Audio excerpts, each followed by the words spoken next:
Superstition किससे कहते हैं, अंधविश्वास किससे कहते हैं। अंधविश्वास को एक वाक्य में परिभाषा है, आप जो करते हो यह न जानते हुए कि मैं क्यों कर रहा हूँ, क्योंकि किसी और ने कहा है, उसे अंधविश्वास कहा जाता है। अंग्रेजी में रूपांतर, if you are doing something without knowing why you are doing just based on the other people opinion that they have said to do it is known as superstition. उदाहरण के तौर पे कोई मुझे कहता है कि आप मंदिर रोज जाया करो, मंदिर जाने से आपके जीवन में परिवर्तन या बदलाव आना शुरू होगा।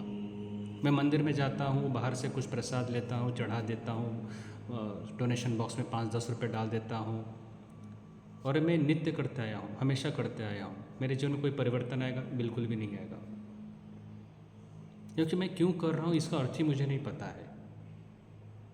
कोई मुझे कहता है कि मुझे जेमस्टोन पहन लेना चाहिए, हाथ में अंगूठी पहन लेना चाहिए, उससे आपके जीवन में परिवर्तन आएगा। अंगूठी तो पहन लिया पर शराब नहीं छूटा, अंगूठी तो पहन लिया पर आपका सिगरेट नहीं छूट रहा है, अंगूठी तो पहन लिया पर आप ब्रह्म मुहूर्त में भी उठ नहीं पा रहे हैं। फिर क्यों पहना रत्न आपने? Why you are wearing the gemstone, अगर आपकी चीज़ों में परिवर्तन ही नहीं आ रहा है तो। कोई कहता है कि आप पूजा कीजिए, इस मंत्र की साधना कीजिए, इससे आपके जीवन में बदलाव आएगा। पर वो जब मैं मंत्र की कर रहा हूँ, पूजा कर रहा हूँ, साधना कर रहा हूँ, हालांकि मैं रोज़ नहीं कर पाऊँगा, मैं किसी पंडित को बुला के किसी व्यक्ति के साथ बैठ कर करूँगा, पर क्या उसके देने बाद क्या मेरे अंदर वो भाव आएगा कि मैं अपने 10% अपने इनकम का डोनेट कर सकूँ? मेरे अंदर तो परिवर्तन ही नहीं आ रहा है।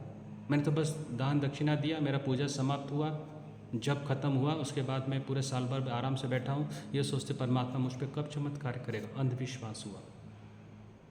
जिस चीज़ को आप कर तो रहे हो पर ये नहीं जानते क्यों कर रहे हो, क्योंकि किसी और ने कहा है वो करने के लिए, उसे अंधविश्वास कहा जाता है। मंदिर में जाना गलत नहीं है, मंदिर में जाना कोई अंधविश्वास नहीं है, पर मंदिर में जाने के बाद परमात्मा को फॉलो कीजिए, परमात्मा से प्रेम करें। सिर्फ परमात्मा को समझे नहीं कि ये शिव है, ये गणेश है, ये हनुमान है, नाम से कुछ नहीं होगा, आप उन्हें फॉलो कीजिए। श्री राम के मंदिर में जा रहे हैं तो पुरुषोत्तम बनने का संकल्प लीजिए। साईं बाबा मंदिर में जा रहे हैं तो साईं जैसा बनने का संकल्प लीजिए। 4:30 बजे अगर काकड़ आरती शुरू होती है ब्रह्म मुहूर्त में, आप भी 4:30 बजे रोज़ाना उठने की आदत डालें, क्योंकि आपके गुरु जिसे आप मानते हैं वो 4:30 बजे उठते हैं मंदिरों में। तो अगर वो उठ सकते हैं तब आप रात के सुबह 9-10 बजे तक क्यों सोकर उठ रहे हैं? क्योंकि आप परमात्मा से प्रेम नहीं करते, आप परमात्मा को फॉलो नहीं करते हैं। जब आप मंदिरों में जाते हैं तो वहाँ पे भंडारा होता है, कई लोग खाते हैं, गरीब लोग खाते हैं, अन्नदान किया जाता है। आप कितना अन्नदान करते हो? आप तो अपने घर के सिक्योरिटी गार्ड को भी अन्न नहीं भेजते होंगे, क्योंकि आपने तो ईश्वर से प्रेम किया नहीं, ईश्वर को तो आपने फॉलो किया नहीं, तो आप मंदिर में जाते क्यों हैं? आप एक अंधविश्वास को फॉलो कर रहे हैं।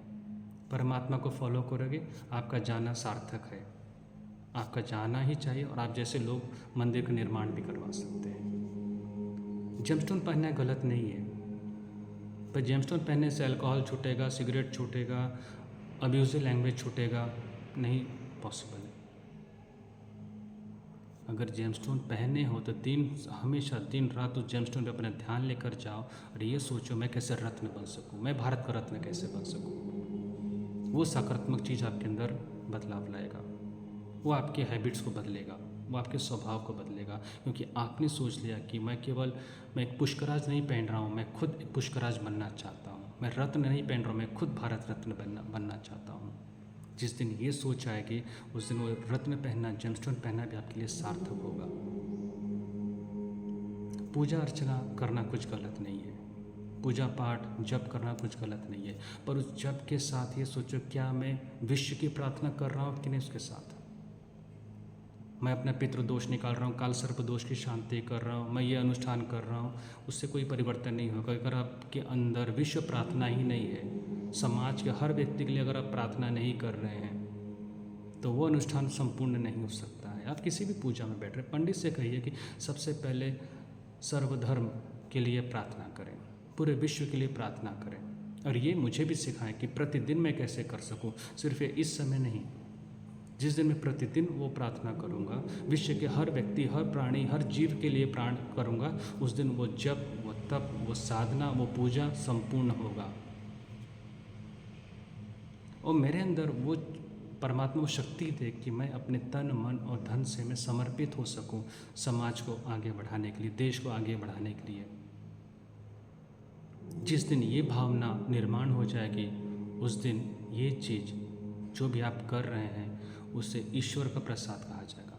तब वो अंधविश्वास नहीं रहेगा, तब वो शक्ति होगी आपकी, और वो शक्ति प्रज्वलित करके आपके एक अंदर एक ऐसी ज्योति, जिस ज्योति से आप कई लोगों को राह दिखा सकते हैं, आगे बढ़ा सकते हैं, आगे चल सकते हैं।